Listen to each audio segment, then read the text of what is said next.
Magandang hapon, narito ang 3-day weather forecast. At para naman sa ating 3-day weather outlook sa mga piling syudad ng ating bansa, so for most of Luzon, sa mga syudad ng Metro Manila, Baguio at Legazpi, wala naman tayo inaasahang mga sustained na mga pag-ulan o yung mga kaulapan sa mga susunod na araw. So sa araw ng Martes hanggang sa Huwebes, magpapatuloy itong generally fair weather. Sasamahan pa rin yan ng mga isolated rain showers or localized thunderstorms. Posible pa magpabaha yung mga localized thunderstorms na ito, no? Kahit na panandalian lamang yung mga pag-ulan na ito.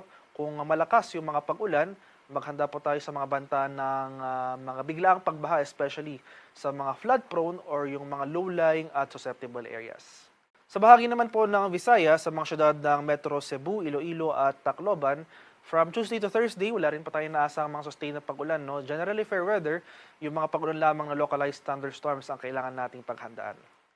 Sa bahagi ng Mindanao, inaasahan natin na sa mga susunod na araw ay bababa yung axis ng ating ITCZ, mababawasan yung epekto sa southern portion ng Mindanao. So itong area nga po ng Davao Region, Soxargen, Barma, Zamboanga Peninsula, generally improving weather conditions towards the end of the week. So mananaig pa rin yung init at alinsangan ng ating panahon from Tuesday to Thursday at magdala pa rin po tayo ng payong, pananggalang yan sa init ng araw. Simula umaga hanggang sa tanghali, pananggalang naman yan sa ulan. Pagsapit ng hapon, hanggang sa gabi, yung mga pag-ulan po na dulot ng localized thunderstorms.